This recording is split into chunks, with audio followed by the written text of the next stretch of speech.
My date was wearing a sweater that looked like it had been knitted by a depressed grandmother, and he had been talking about server latency for 20 minutes. I was already planning my escape route. But then I noticed his hands. They were scarred, rough, and steady, not the hands of an it guy who typed all day.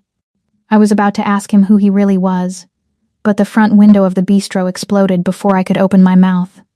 Glass rained down like deadly confetti. I didn't even have time to scream. The man sitting across from me, Ken, the IT consultant who had just spilled water on himself 5 minutes ago, moved with a speed that defied physics. He didn't duck. He launched himself forward. One hand grabbed my wrist, his grip like iron, and the other slammed upward, flipping the heavy oak table onto its side as if it weighed nothing.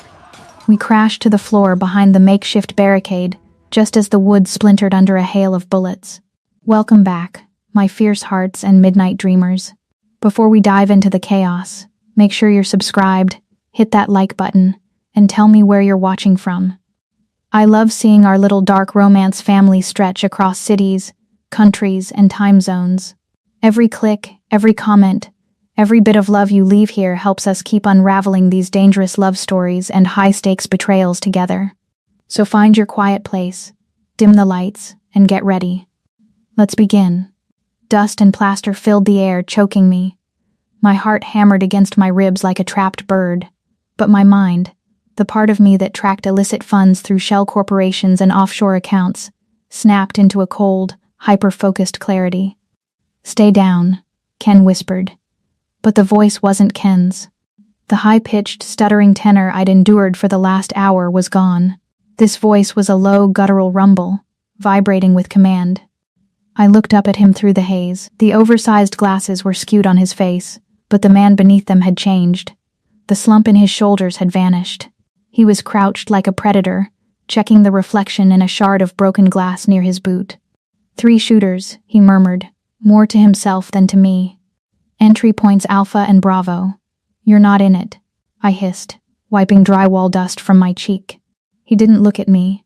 He reached into the waistband of those terrible, ill-fitting corduroys and pulled out a matte black pistol that looked decidedly illegal. "And you're too smart for a blind date, Ashanti. Keep your head down." The gunfire paused, the reload interval. In that split second of silence, Ken moved. He didn't scramble, he flowed. He vaulted over the overturned table, firing 2 shots in rapid succession. Bang, bang. 2 wet thuds followed. I peeked around the edge of the wood just in time to see him engage the third attacker. The gunman, a massive man in a tactical vest, rushed him. Ken didn't shoot.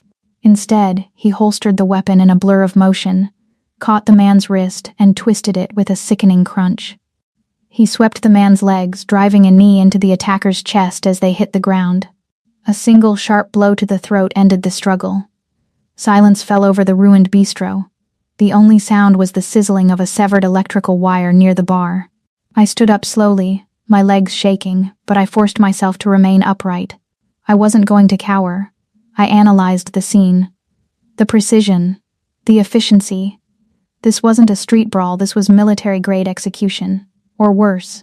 The man formerly known as Ken stood over the unconscious attacker. He adjusted his cuff, a reflex of someone used to wearing tailored suits, not polyester sweaters. He reached up and slowly peeled the thick black-rimmed spectacles from his face. They were broken at the bridge. He tossed them onto the corpse at his feet. He turned to face me. The goofy, harmless expression was wiped clean. His face was hard, angular, and devastatingly handsome in a terrifying way. His eyes were dark voids, devoid of panic, devoid of mercy. He looked at me and spoke in his real, deep voice. "Date's over. Run or die. Your choice, Ashanti. Run or die." It wasn't a question. It was a binary command, and I've spent my entire career dealing in binary logic. Zeros and ones. Profit and loss. Life and death. I didn't freeze. I didn't wait for him to grab my hand again. I turned on my heel, my expensive Italian leather heel, and bolted toward the kitchen swinging doors. I heard his heavy boots thudding right behind me, a rhythmic cadence of controlled violence. We burst into the kitchen, a chaotic landscape of stainless steel and steam. A sous chef dropped a pan of marinara sauce. the red splatter looking too much like blood for my comfort. I didn't stop. The floor was slick with grease and spilled sauce. I knew physics wasn't on my side. Without breaking stride, I kicked off my pumps. First the left, then the right. I wasn't going to die because of footwear. Back exit, the man who wasn't Ken barked, his voice echoing off the metal counters.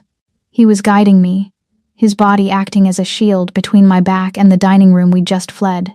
We hit the alleyway, bursting out into the cool, damp night air.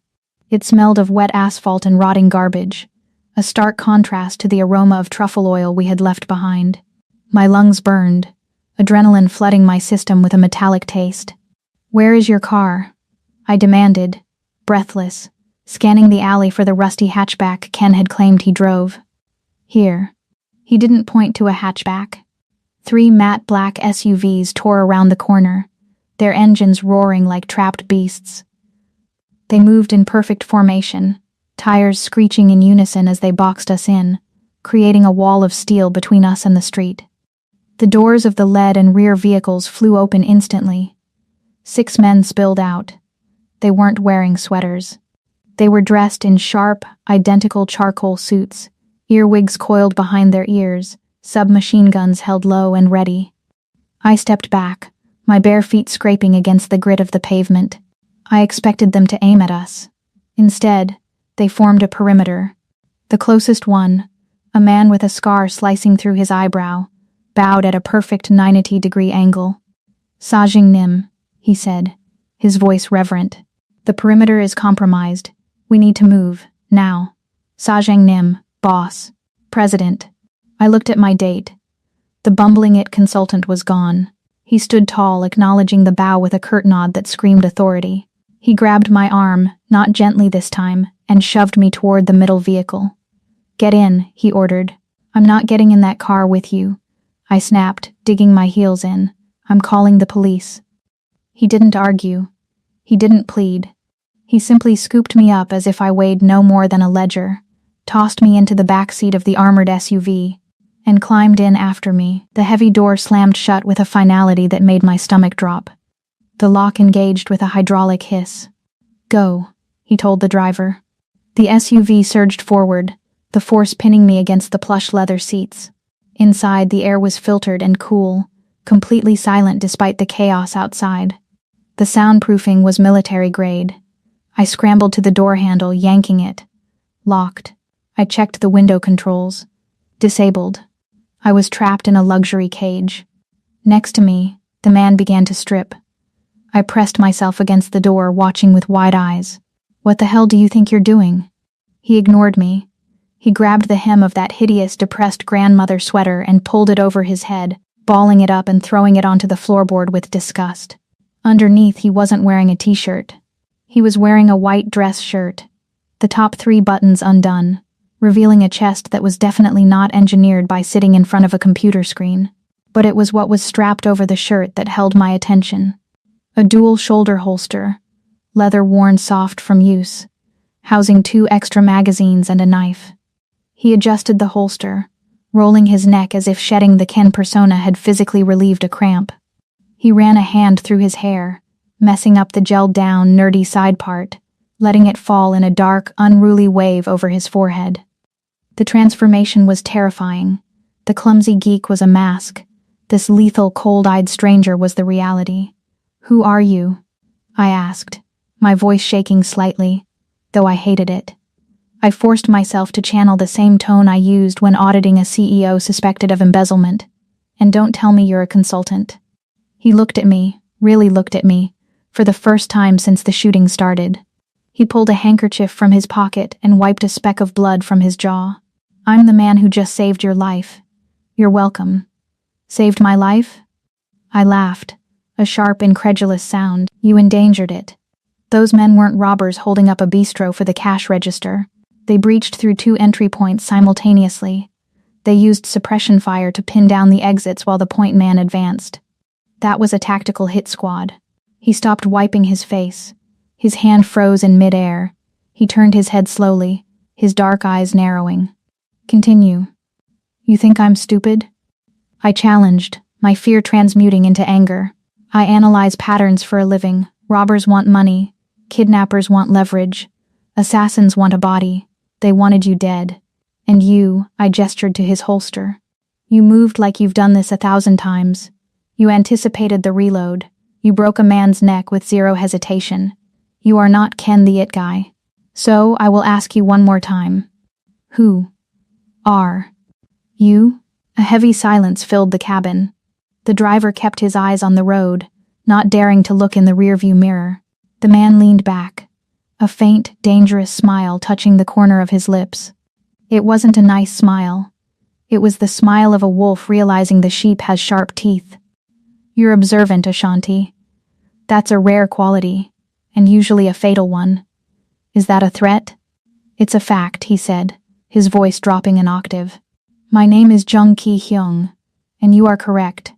They were assassins. They belonged to a rival faction that I thought I had dismantled months ago. Young, I whispered. The name triggered a memory, not from the society pages, but from the deep web financial watch lists I monitored. The Jung Syndicate.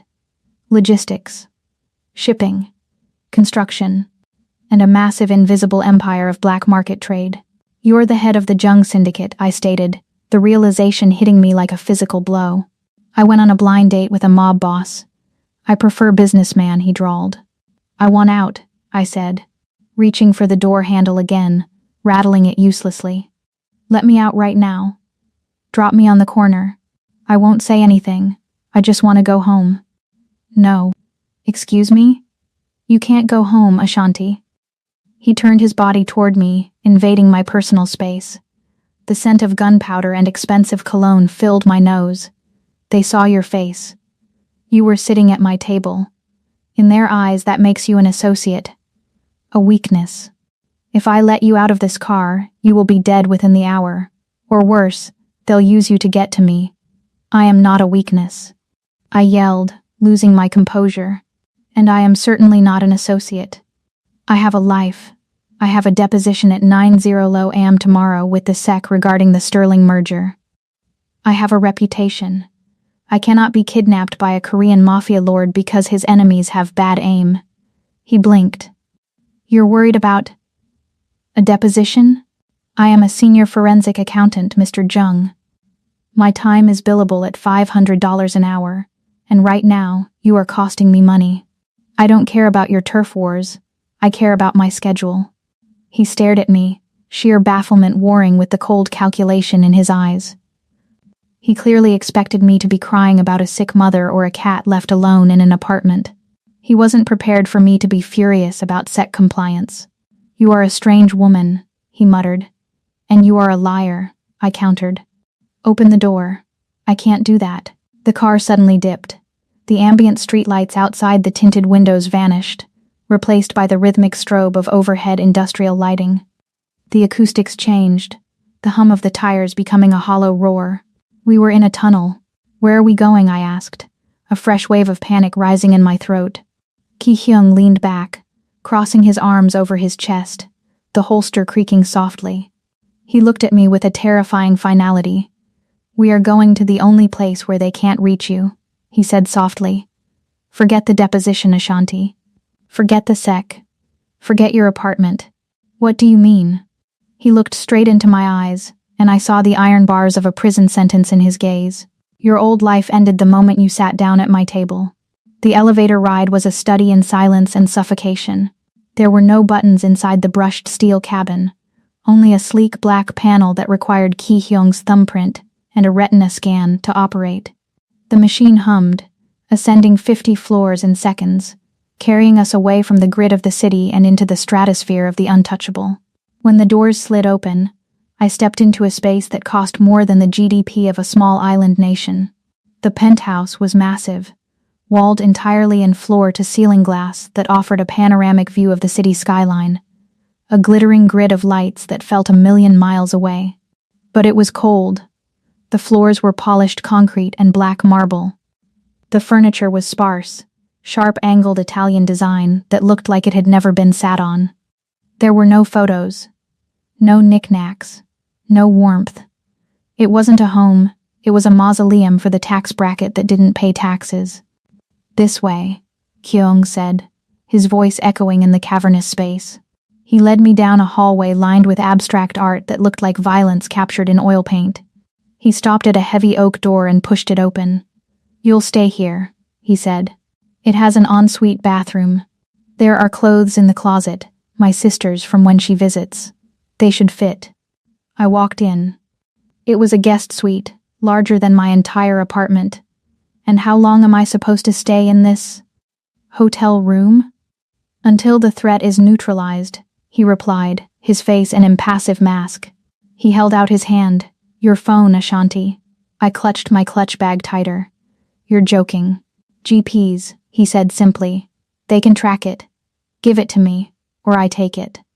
I glared at him, calculating the odds of winning a physical struggle against a man who had snapped a neck 20 minutes ago. The probability was 0. I reached into my bag, pulled out my phone, and slapped it into his open palm. Smart girl, he murmured. He stepped back into the hall.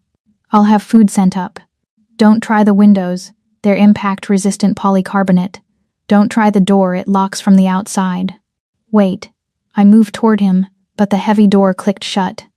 I heard the distinct clack whir of an electronic deadbolt engaging. I was alone. For a moment, the panic threatened to return. I was a prisoner in a glass tower. I could scream, and no one would hear me. I could pound on the door until my hands bled. But I didn't. I am Ashanti Hightower. I don't panic, I process. When the numbers don't add up, you don't cry, you audit the books. I took a deep breath, smoothing the fabric of my dress, and surveyed my cage. King-sized bed, Egyptian cotton sheets, a sitting area with a velvet chaise, and in the corner, a sleek, modern writing desk. I walked over to the desk. It was mostly bare, except for a stack of manila folders and a tablet resting on a charging dock. Ki Hyung had been sloppy, or maybe arrogant. He assumed that because I was a woman on a date, I wouldn't care about his paperwork. He assumed I was just a civilian who would curl up on the bed and weep. I sat down at the desk and flipped open the top folder. It was a logistics manifest. Shipping containers. Weights, measures, contents labeled as industrial machinery parts. Boring. I flipped to the next one. A bank statement from a holding company called Nebula Ventures, based in the Seychelles. Now we were talking. I started reading. At first it looked standard. Large sums moving in and out. Operating costs. Payroll. But as I traced the transaction dates, my forensic brain kicked into high gear. I forgot about the hitman. I forgot about the kidnapping. I was in the zone. I pulled the tablet off the dock. It was password protected, but the user had left the biometric bypass off for a guest profile, likely for controlling the room's lights and temperature. But the guest profile shared a local network drive with the main server. Sloppy. I accessed the shared drive. It was read-only, but that was enough. I spent the next hour cross-referencing the physical manifest in the folder with the digital cash flow on the tablet. I built a mental spreadsheet. The numbers were bleeding. Someone was structuring deposits, breaking large sums into smaller transactions to avoid detection, but they weren't doing it to hide the money from the government. They were doing it to hide the money from Ki Hyung. The door unlocked with a sharp beep. I didn't jump. I didn't hide the files. I stayed seated at the desk, my finger tracing a line on the paper ledger. Ki Hyung entered, carrying a tray with a bottle of water and a plate of something that smelled like gourmet steak. He had changed out of his blood-stained shirt into a clean black cashmere turtleneck that accentuated the width of his shoulders. He looked like the devil on his day off. He stopped when he saw me. He looked at the bed, expecting to find me huddled under the covers. Then he looked at the desk. His eyes narrowed dangerously when he saw the open files. "Those are confidential," he said, his voice dropping to a low growl. He set the tray down on the bedside table with a little too much force. "I didn't realize you were a thief as well as an accountant. And I didn't realize you were incompetent," I said, not looking up from the page. The silence in the room was sudden and absolute. Ki Hyung walked toward me slowly. "Careful, Ashanti. You are testing patience I do not have." I spun the chair around to face him. I held up the manila folder. Nebula Ventures. It's your shell company for laundering the profits from the port authorities, right? His face went blank. I don't know what you're talking about. Don't insult my intelligence. The cash flow matches a standard layering scheme. But here's the problem, Mr. Young. You're losing 14% on every transaction cycle. He paused. His lethal composure cracked. Just a fraction. Exchange rates. Fees. No, I stood up, adrenaline sharpening my voice. I walked toward him, brandishing the bank statement like a weapon. Exchange rates fluctuate. These losses are static. Every Tuesday at 2:00 a.m., a transfer initiates to a sub-account marked consulting fees in a bank in Macau. It's categorized as overhead. I took a step closer. He didn't back down, towering over me, but he was listening. You don't have a consultant in Macau, I said, my voice steady. I checked the vendor list on your tablet. That entity doesn't exist in your official payroll. Someone is skimming off the top. They are bleeding you dry, right under your nose. Ki Hyung stared at me. The dark, abyssal look in his eyes shifted. The predator was still there, but the hunger had changed. He wasn't looking at a hostage anymore. He was looking at a riddle. Why does this matter to you? He asked quietly. Because of the restaurant, I said. Those assassins knew exactly where you were. They knew your cover. They knew the timing. A leak like that doesn't come from a rival gang watching with binoculars. It comes from someone who has access to your schedule and your finances. The person stealing your money is the same person who sold you out tonight. It wasn't a turf war, Ki Hyung. It was an inside job. He looked at the papers in my hand, then back at my face. His jaw tightened. I could see the gears turning behind those dark eyes, connecting the dots I had just laid out. The betrayal I had just uncovered was likely someone he trusted. He took the folder from my hand, his fingers brushing against mine. The contact sent a jolt of electricity up my arm that I refused to acknowledge. He glanced at the figures I had circled in red ink. He looked up, and a slow, terrifying smirk curved his lips. It wasn't the smile of a man who was angry. It was the smile of a man who had just found a weapon he didn't know he possessed. Prove it, he said. The lock disengaged again, but this time the sound didn't make me flinch. I was already standing by the door, waiting. Come with me, Ki Hyung said. He didn't offer an arm and he didn't pull a gun. The dynamic had shifted. I wasn't just cargo anymore. I was a consultant. An unwilling, kidnapped consultant, but a consultant nonetheless. We walked deeper into the penthouse, past the cold, sterile living areas and toward a set of double doors at the far end of the corridor. He placed his palm against a scanner. The doors hissed open, revealing a room that looked less like a home office and more like the bridge of a starship. One entire wall was dominated by a bank of high-definition monitors.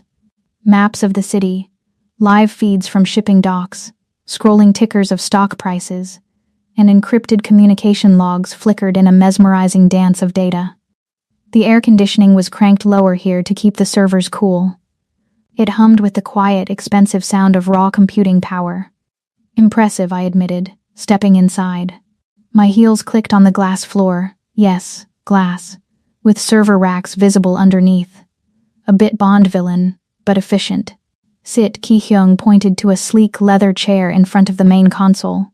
I remained standing. I prefer to negotiate on my feet. He turned to face me, leaning back against the edge of a mahogany desk that was completely clear of paper. He crossed his arms, the muscles shifting under his black turtleneck.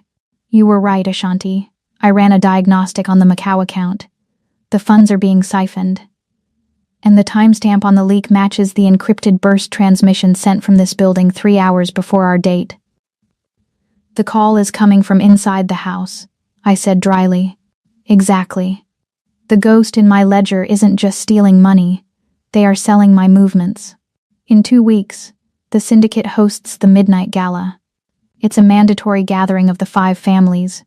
If the traitor isn't found by then, they will make a move in front of everyone. A coup. And you want me to find them? I have its specialists. I have hackers. But they look for code. They look for malware. He took a step toward me. You look for the story within the numbers. You found in 1 hour what my team missed in 6 months. He let the silence hang for a moment before dropping the offer. Find the ghost. Trace the money back to the real name. In exchange, I will give you $5 million in an offshore account, a passport with a name of your choosing, and safe passage to any country in Europe. My breath hitched. $5 million. It was more than I would make in 20 years at my firm. But the subtext was a knife to the gut. And my life here? I asked, my voice quiet. My apartment? My friends? My career? Gone, he said, without sympathy. I told you in the car, Ashanti Hightower died in that bistro. If you go back, the people who missed tonight will come back to finish the job. You are a loose end. The only way you survive is if you vanish. I felt a sting of tears, hot and sudden, but I blinked them away. I am a forensic accountant. I deal in sunk costs. My old life was a sunk cost. No amount of wishing would bring it back. The only logical variable was survival. I have conditions, I said, my voice hardening. Ki Hyung raised an eyebrow. You are in no position to make demands. I am in the only position to make demands. You need me. Your gala is in 2 weeks. You can't hire an outsider, and you can't trust your insiders. I am the only variable you can control. He stared at me, a flicker of amusement dancing in those dark, dangerous eyes. Go on. 1. Total transparency. No redactions, no need-to-know basis. If I ask for a file, I get it. If I ask for a bank key, you provide it. I can't catch a thief if I'm blindfolded. Agreed, he said. 2. My family. My sister lives in Chicago. My parents are in Atlanta. I want a surveillance detail on them. Invisible. If anyone from the rival faction gets within 10 miles of them, I want to know. And I want them neutralized. Ki Hyung nodded slowly. Done. They will be watched 24/7. 3. I walked over to the desk, running my hand along the cool surface. I am not your employee. I am not your minion. I am an independent contractor. You treat me with professional respect. No intimidation tactics. No guns on the desk while we work. He chuckled, a low, rumbling sound that did strange things to my insides. Are you finished? Not quite. I gestured to the chair he had offered me earlier. It was a stylish, low-backed leather bucket seat. That chair is terrible for lumbar support. If I'm going to be pulling all-nighters saving your empire, I need a Herman Miller Aaron size B. I need a dual monitor setup, with a refresh rate of at least 144 Hz. I need high-speed, encrypted Wi-Fi that doesn't route through your internal firewall because your security protocols will slow me down. And I need coffee, not the sludge from a machine. Real coffee. Pour over. Single origin. Ki Hyung stared at me. For a second, I thought he might shoot me. Then, he threw his head back and laughed. It wasn't the polite laugh of a businessman. It was a genuine, surprised bark of laughter. You are demanding office furniture while held captive by the Mafia? He asked, shaking his head. Ergonomics are crucial to productivity, Mr. Young. He walked over to the wall unit, typed a command into a console, and the lights in the room shifted from a harsh white to a warmer, focused amber. He turned back to me, the amusement fading into a sharp, focused intensity. You'll have your chair within the hour.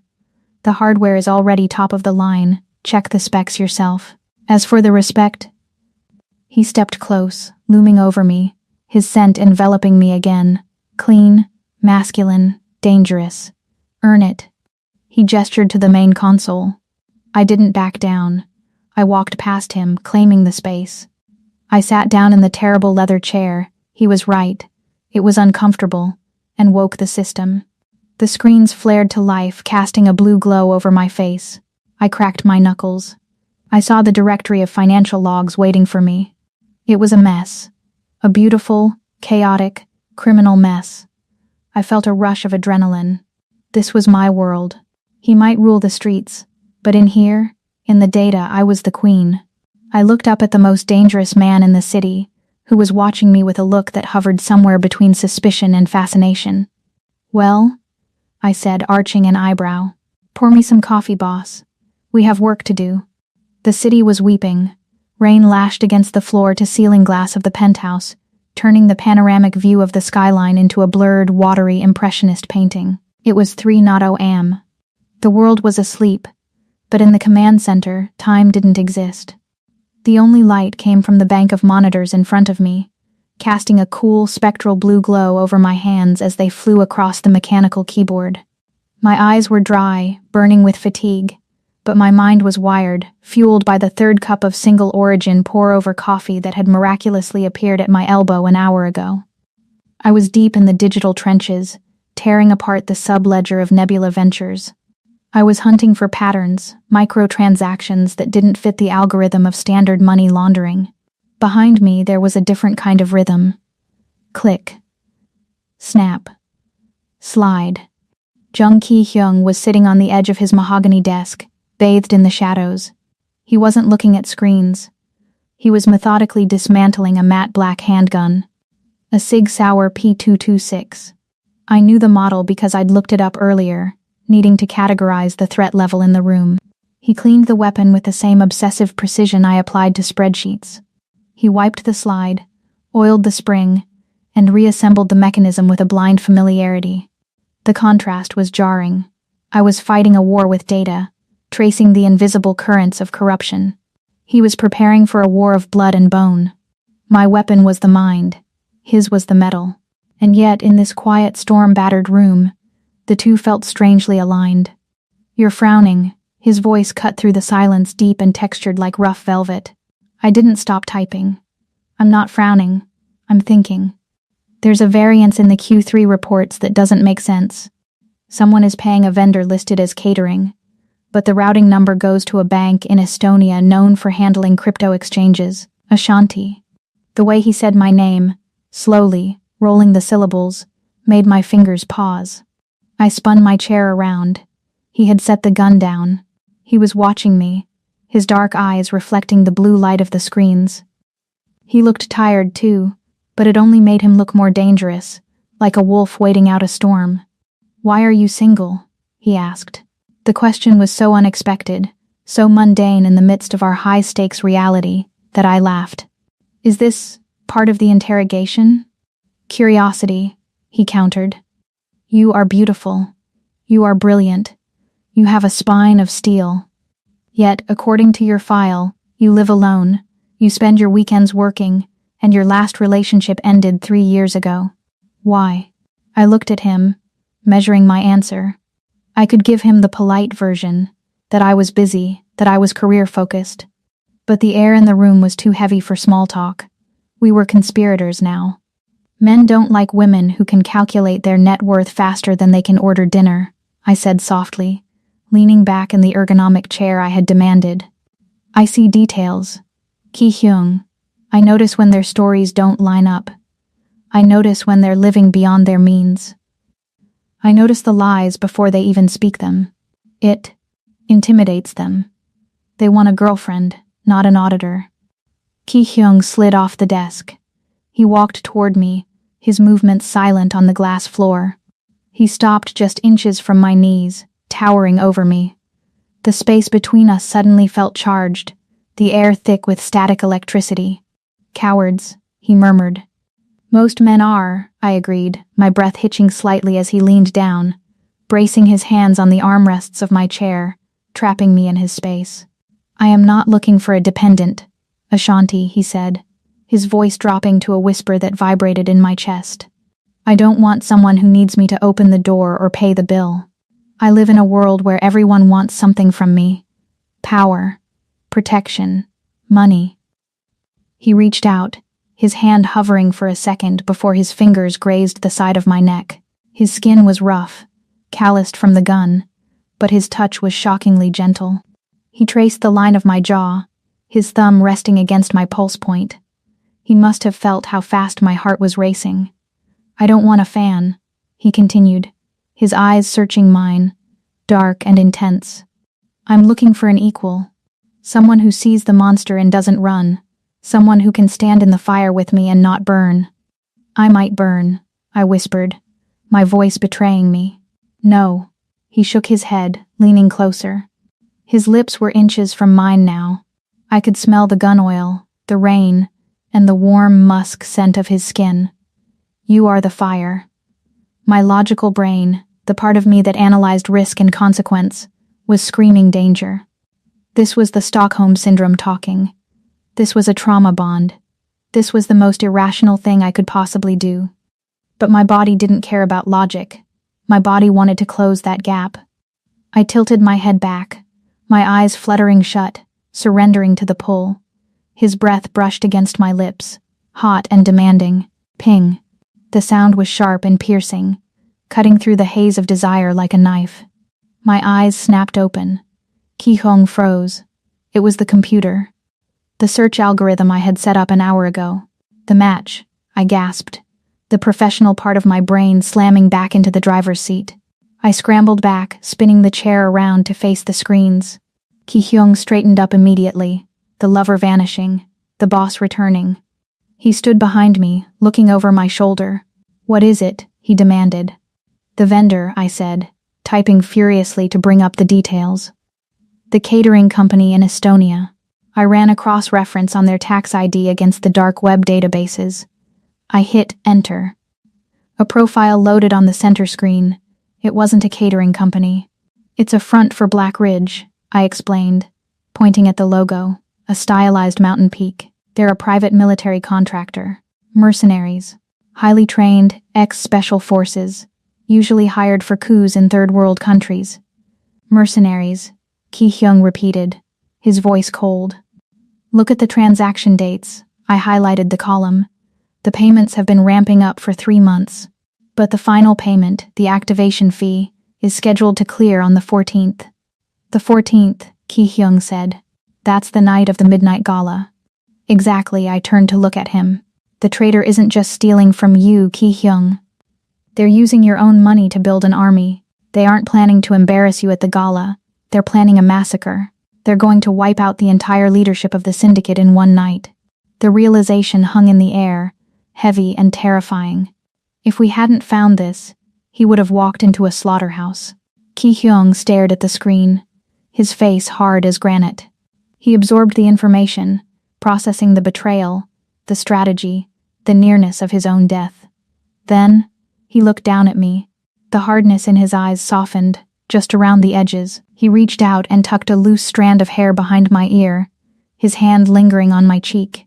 "You just saved the syndicate, Ashanti," he said softly, a ghost of a smile touching his lips, "and you looked beautiful doing it." The box was waiting on the bed. It was black velvet, tied with a silver ribbon, innocent enough until you opened it. Inside lay a gown of midnight blue silk, the fabric so dark it looked like a bruise under moonlight. I lifted it out, the material slipping through my fingers like water. It was backless, with a plunging neckline and a slit that ran dangerously high up the left thigh. Beautiful. But I wasn't looking for beauty. I was looking for utility. I checked the seams. Reinforced stitching. Good. I checked the skirt volume. Enough flow to conceal a weapon, not enough to trip me up if I had to sprint. I pulled the dress on. It fit like a second skin, clinging to every curve before cascading to the floor. I strapped the slim polymer holster to my left thigh. The Sig Sauer P365, a smaller, compact version of Ki-hyung's gun, slid into place, perfectly hidden by the silk. I checked my reflection. I didn't look like an accountant. I looked like a femme fatale from a noir film who was about to ruin a man's life. And that was exactly the plan. The door opened. Ki-hyung stepped in, adjusting the cufflinks of his tuxedo. He froze. He wore a bespoke black tuxedo that fit his broad shoulders with criminal perfection. His hair was styled back, severe and elegant, exposing the sharp angles of his face. But his eyes, those dark, abyssal eyes, were locked on me. He didn't speak. He just dragged his gaze from the hem of the gown up to my face, devouring me slowly. "Is it too much?" I asked, smoothing the silk over my hip, feeling the cold weight of the gun beneath. "It is lethal," he murmured, walking toward me. He stood behind me, his eyes meeting mine in the vanity mirror. He reached into his pocket and pulled out a diamond choker. He fastened it around my neck, his fingers lingering on my skin. "Mr. Vane is a man of expensive tastes. He won't be able to resist." "He's a banker," Ki-hyung, I corrected, meeting his gaze in the glass. "He won't be able to resist the portfolio I'm about to pitch him. The dress is just the packaging." "Let's go," he whispered, his breath stirring the hair at the nape of my neck. The car is waiting. The midnight gala was an assault on the senses. The ballroom was a sea of diamonds, champagne, and fake smiles. A string quartet played Vivaldi in the corner, struggling to be heard over the murmur of politicians, celebrities, and criminals pretending to be philanthropists. As we stepped onto the red carpet, flashbulbs erupted like staccato gunfire. I flinched instinctively, a reflex from the restaurant attack, but Ki-hyung's hand tightened on my waist. It was a heavy, possessive grip. "An anchor, smile," he whispered, his lips brushing my ear, looking for all the world like a devoted lover sharing a secret. "You adore me. I am the center of your universe." I looked up at him, plastering a dazzling smile on my face. "Don't let it go to your head, boss. I'm just acting." "Are you?" he challenged, a smirk playing on his lips as he guided me through the crush. We moved through the crowd, a shark and his siren. Ki-hyung navigated the room with a predator's grace, nodding to associates, ignoring rivals, but his eyes were constantly scanning. "Target at 3 o'clock, he murmured, pulling 2 glasses of champagne from a passing waiter and handing one to me. "Near the ice sculpture. Gray suit. Balding. Looks like he's sweating scotch." I spotted him. "Mr. Vane, the corrupt banker who held the digital keys to the mercenary fund." "I see him," I said. "Dance with me first," Ki-hyung said, taking my glass and setting it down on a nearby table. "We need to blend in. Vane is paranoid. If you approach him cold, he'll bolt." He pulled me onto the dance floor. The music shifted to a slow waltz. Ki-hyung's hand slid down my back, resting possessively on the curve of my spine, dangerously close to the exposed skin. I placed my hand on his shoulder, feeling the hard muscle beneath the expensive wool. We moved together. It was effortless. For a terrifying moment, the mission faded. There was just the heat of his body, the scent of his cologne, and the way he looked at me, not as an asset, but as a woman he wanted to claim. "You're trembling," he said softly. "I'm anticipating the audit," I lied. He spun me out and pulled me back in, flush against his chest. "Focus, Ashanti. The scanner is in your clutch. You need to get within 6 inches of his jacket pocket. Clone the NFC tag. You have 10 seconds before the encryption resets." "I know the specs, Ki-hyung," I whispered, breathless from the spin. "I wrote the code for the override." "Good. Go." He released me. The loss of his touch was sudden and cold. I took a deep breath, retrieved my clutch, and transformed. The accountant vanished. The seductress took over. I sauntered toward the bar. Mr. Vane was nursing a whiskey, looking bored and anxious. I slid into the space next to him, signaling the bartender. "Sparkling water with a twist of lime," I ordered, my voice husky. I turned to Vane, catching his eye. "You look like a man who knows the market is about to crash." Vane blinked, surprised. He looked at the dress, then at my face. "Excuse me?" "The bond yield curve inverted this morning," I said casually, leaning an elbow on the bar, bringing my clutch closer to him.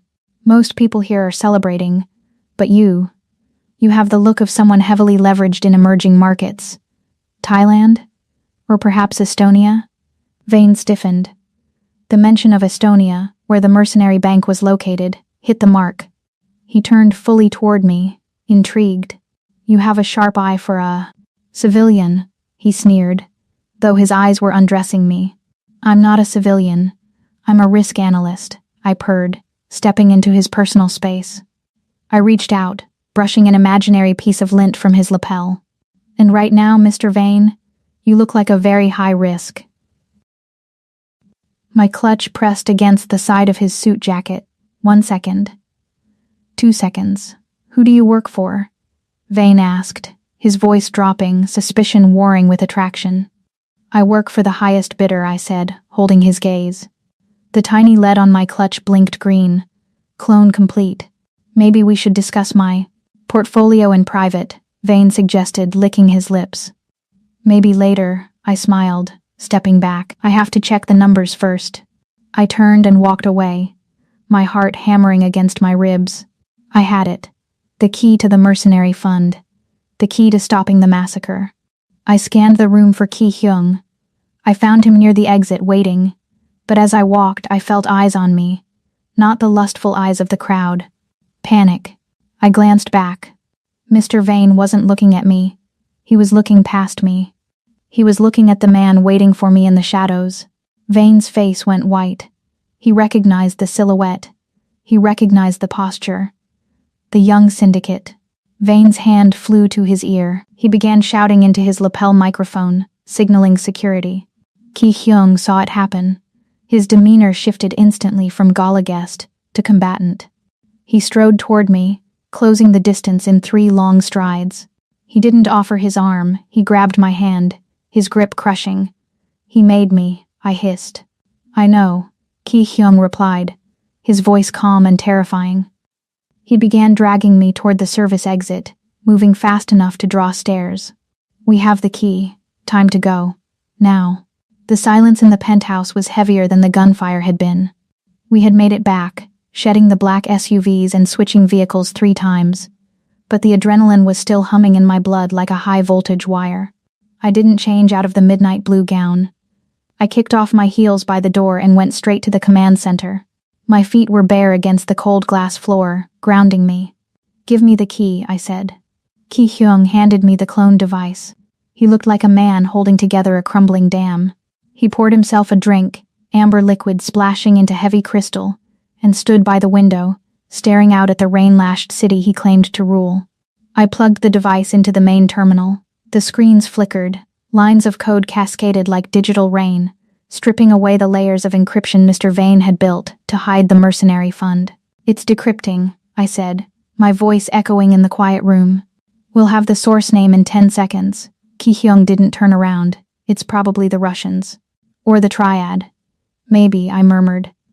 98%, 99%, 100%. The final layer dissolved. The beneficiary name flashed on the center screen in stark, white letters. My heart stopped. I blinked, hoping it was a glitch. I ran the trace again. Same result. The money wasn't going to a rival. It wasn't going to a foreign enemy. Ki Hyung, I whispered. He heard the change in my tone. The glass in his hand froze halfway to his mouth. He turned slowly, his face a mask of wary anticipation. Who is it? I couldn't say it. I felt sick. I knew the history. I had read the files. I knew who had taken Ki Hyung off the streets when he was 10 years old. I knew who had taught him to fight, to think, to lead. Look, I said, stepping away from the screen. He walked over. He looked at the monitor. He read the name. Director Min-sok. For a long moment nothing happened. The only sound was the hum of the servers.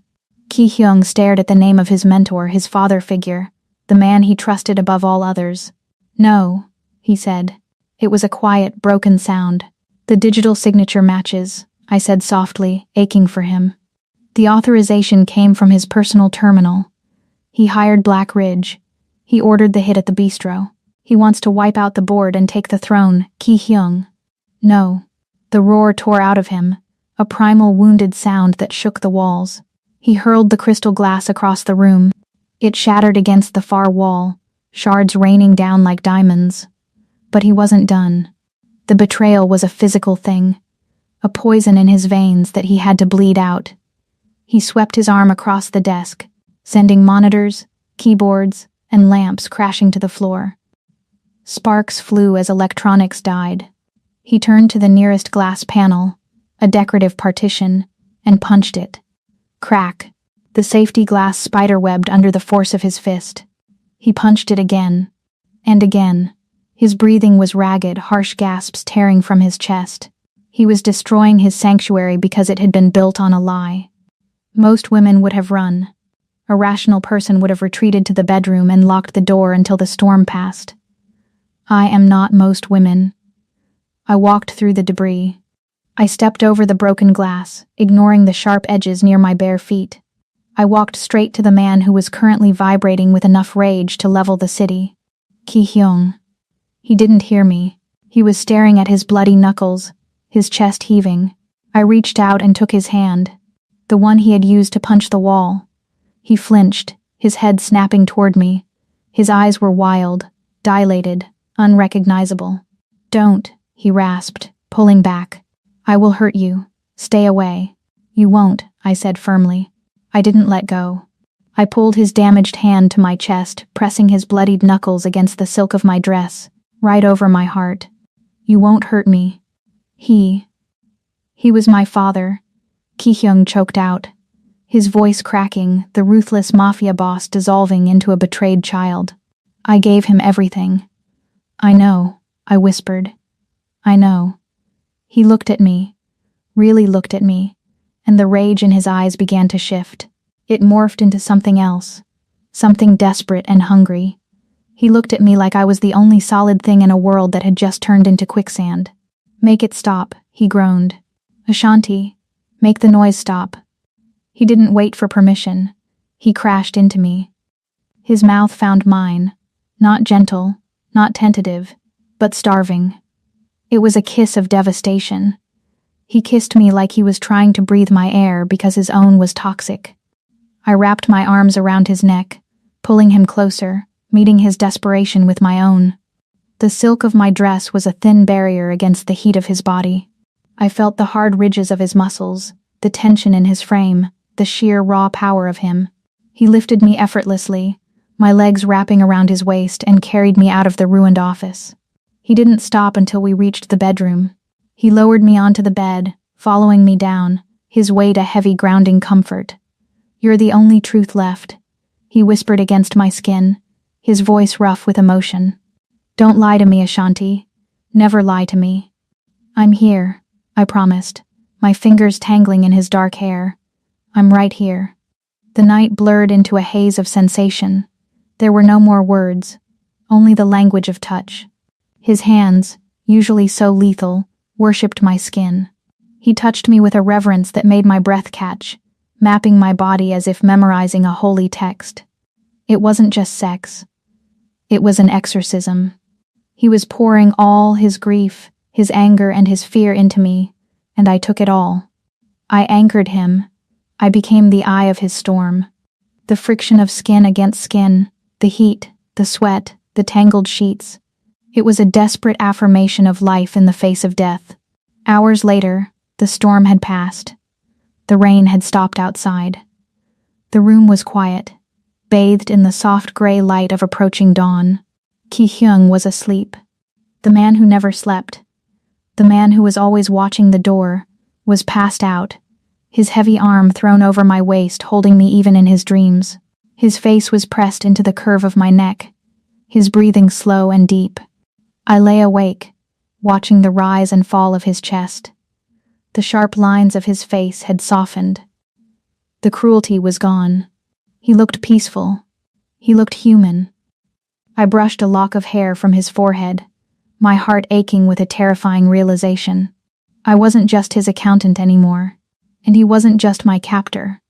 We were partners, and if Director Min wanted to kill him, he was going to have to go through me. Sunlight hit my face like an accusation.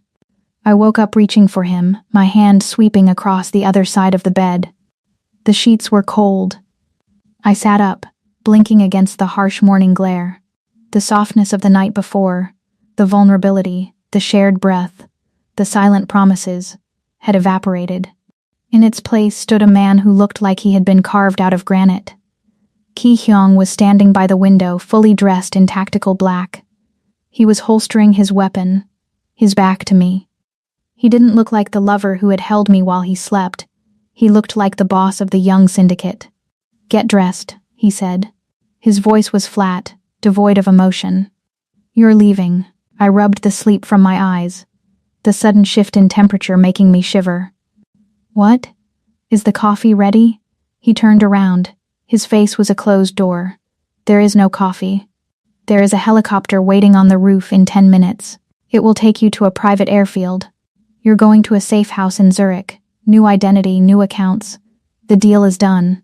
I stared at him, the hurt flaring up before I could stop it. But then my brain caught up. I saw the tension in his jaw.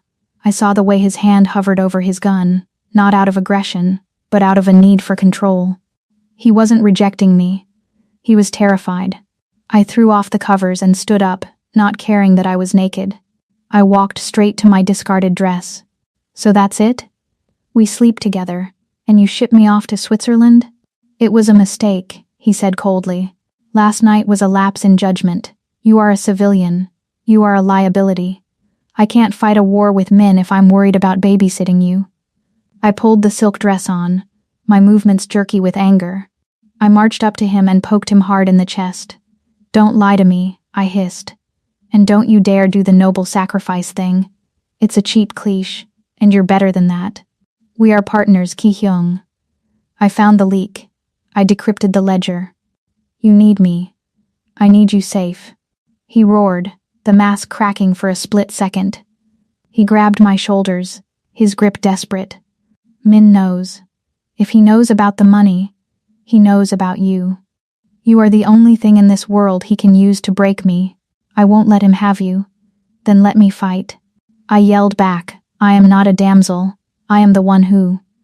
Beep. Beep. Beep. The sound wasn't the frantic alarm of an intruder. It was the low, rhythmic chime of a system override. The warm amber lights of the penthouse suddenly flooded red. The automated blinds began to rise, exposing us to the city. System override, Alpha Min. A computerized voice announced smoothly. Welcome home, Director. Ki-hyung's face went pale. He has the master codes. He shoved me down behind the heavy oak desk just as the front doors of the penthouse, doors that were supposed to be impenetrable, slid open with a cheerful ding. 3 metal canisters rolled across the floor, hissing. Gas. Ki-hyung shouted. White smoke exploded into the room, thick and acrid. It wasn't just smoke, it was tear gas mixed with a tranquilizer agent. My lungs seized instantly. My eyes burned like they had been doused in acid. Stay down, Ki-hyung ordered. He didn't take cover. He moved. Through the haze, I saw shadows pouring into the room. Men in gas masks, moving with military precision. They weren't here to talk. Ki-hyung met them in the center of the room. He was a blur of violence. He didn't shoot. The smoke was too thick to risk hitting me, so he used his hands. He disarmed the first mercenary, snapping the man's arm like a twig, and used the body as a shield against the others. He moved with a terrifying fluid grace, a demon dancing in the smoke. Crack. A knee to a chest. Thud. A gun whipped across a helmet. But the gas was filling the room. Ki-hyung coughed, his movements slowing. He was fighting an army while holding his breath. I couldn't just watch. I scanned the floor. A heavy brass statue lay near the desk. I grabbed it, my fingers slipping on the smooth metal. A mercenary loomed out of the smoke to my left, spotting me. He lunged. I didn't scream. I swung the statue with every ounce of strength I had, aiming for the knee. He grunted as the brass connected, stumbling. I scrambled back, looking for a weapon, for anything. But a second man appeared behind me. A heavy, gloved hand clamped over my mouth. Another grabbed my waist. Got the package. A distorted voice shouted through a mask. I bit down on the hand, hard. I tasted leather and blood. The man swore, but he didn't let go. He dragged me backward, my heels skidding uselessly on the glass floor. Ki-hyung. I screamed, the name tearing out of my burning throat. Ki-hyung spun around. He saw them taking me. For a moment he abandoned all defense. He roared, a sound of pure fury, and charged toward us. He took 2 bullets to the chest, his Kevlar vest absorbing the impact, but the force knocked him back. He stumbled, fell to one knee, and fired blindly. One of my captors dropped, but 2 more took his place. They were dragging me toward the service elevator. No. I fought, kicking, scratching, clawing. Ki-hyung was crawling toward me now. Blood was seeping from a wound in his leg, leaving a dark streak on the pristine white floor. His eyes were locked on mine, wide, terrified, and burning with a helplessness that broke my heart. He reached out a hand, his fingers straining toward me. Ashanti. They threw me into the elevator. I lunged for the doors, my fingers brushing the metal, but the mercenary slammed his fist into my temple. My vision blurred. The last thing I saw before the silver doors slid shut was Jung Ki-hyung, the invincible Mafia boss, alone in the center of his ruined empire, surrounded by enemies, reaching for a ghost. The doors sealed with a final, hydraulic hiss. I slumped against the metal wall, darkness pulling me under. But even as I faded, I knew one thing. They hadn't killed him. That was their mistake. They had left the wolf alive. And now, he had nothing left to lose. The smell of rust and low tide was the first thing to hit me. Then, the throbbing pain in my temple where the mercenary had struck me. I opened my eyes. I was tied to a metal chair in the center of a cavernous, abandoned warehouse. Rain drummed relentlessly against the corrugated tin roof, drowning out the distant sounds of the harbor. My wrists were zip-tied behind me, biting into my skin, but I didn't struggle. I tested the tension. Tight. Professional. "You're awake." Director Min stepped into the pool of harsh yellow light cast by a single hanging bulb. He looked like a grandfather, kind eyes, gray hair, a soft cardigan. It was terrifying how normal he looked. This was the man who had raised Ki-hyung. This was the man who had ordered his execution. "Where is the key, Ashanti?" he asked, his voice gentle, as if asking for a cup of tea. "The Swiss accounts. The mercenary fund. I know you moved it before you were taken." I straightened my spine, ignoring the headache. I looked him dead in the eye. "It's gone, Min." He sighed, a disappointed sound. He nodded to a man standing in the shadows, a brute with a tactical knife. The man stepped forward. "Don't play games," Min said. "We can do this the easy way, or we can start removing fingers. You need to type the authorization code." I laughed. It was a dry, raspy sound, but it made the brute pause. Min frowned. "Something is funny?" "You are," I said, shaking my head. "You think this is about a password? You think I'm just an accountant?" I leaned forward as much as the ropes would allow. "I didn't just move the money, Director. I restructured the entire asset class. I transferred the mercenary fund, all $200 million of it, into a frozen escrow account. Give me the code." Min snapped, losing his patience. "I can't." I lied smoothly. "It's not password protected. It's biometric. Specifically, it's linked to a dead man's switch connected to my smartwatch." I glanced down at my wrist, which was currently bare, but Min didn't know the specs of the tech I used. It monitors my heart rate. If my pulse stops, or if it drops below a certain threshold, poof. The money automatically disperses to 500 different charities. You lose everything. Instantly. Min froze. He stared at me, his greed warring with his fear. He didn't understand the technology, and that was his weakness. He had to believe me. "You're bluffing," he hissed. "Am I?" I raised an eyebrow. "Are you willing to bet $200 million on it? Go ahead. Cut a finger off. If my heart rate spikes too high from shock, money's gone." "Kill me? Money's gone. You need me calm, Min. You need me happy." Min paced, furious. He looked at the brute. "Back off. Don't touch her." He turned back to me, his face red. "We will wait. We will get a hacker to bypass the..." Click. The warehouse plunged into darkness. The single hanging bulb died. The floodlights outside cut out. The only light came from the lightning flashing through the high broken windows. "What is that?" Min shouted, spinning around. "Get the backup generator." "Boss, I can't see anything." One of the mercenaries yelled. Then, the sounds began. A soft, compressed cough of air. Then the wet thud of a body hitting the concrete. Pft, pft. 2 more thuds. Fire. Min screamed, pulling a revolver from his waistband. "Shoot anything that moves." Muzzle flashes lit up the dark like strobe lights, revealing brief, terrifying glimpses of the carnage. In one flash, I saw him. Jong Ki-hyung. He wasn't the polished CEO in a tuxedo. He was a nightmare. He was limping slightly, his left leg leaving a trail of blood, and his tactical vest was shredded. But he moved with a speed that shouldn't have been possible. He was a shadow detaching itself from the dark. He didn't just shoot. He flowed through the mercenaries like water, using his knife, his gun, his hands. He was the wolf, and the sheep were screaming. Silence fell as quickly as the violence had started. I held my breath, my heart hammering against my ribs, ironically proving my heartbeat lie wrong. but no one was checking. Min. Ki Hyung's voice echoed from the darkness. It was low, broken, and terrifying. It's over. The emergency lights flickered on, dim, red, and eerie.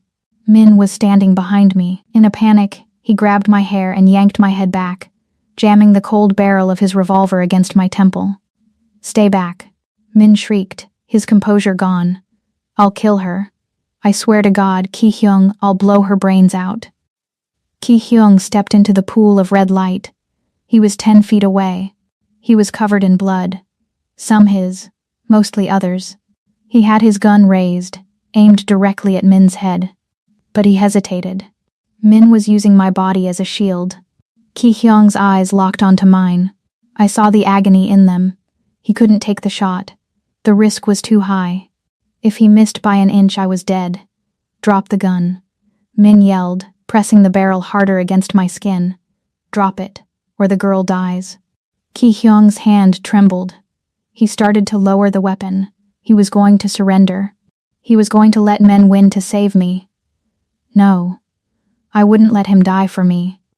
We were partners. I couldn't speak, but my hands were tied to the metal armrests of the chair. My fingers found the cold steel. Tap. Tap, tap. Tap. I tapped out a rhythm. Ki Hyung's eyes flickered down to my hands, then back to my eyes. He recognized it. It was the rhythm from the restaurant, the tactical cadence. It was a countdown. Tap. Tap. Tap. I held his gaze, willing him to trust me. I tapped the final beat. Tap. On the beat, I didn't pull away. I threw my entire body weight downward, lifting my legs and slamming my heels into the floor, while simultaneously jerking my head forward. Min, expecting me to pull away, was caught off guard. For a fraction of a second, his aim faltered. My head dropped 6 inches out of the line of fire. Bang. Ki Hyung didn't hesitate. The shot was deafening in the enclosed space. I felt the heat of the bullet pass inches above my scalp. Behind me there was a sickening crunch, like a melon being dropped on concrete.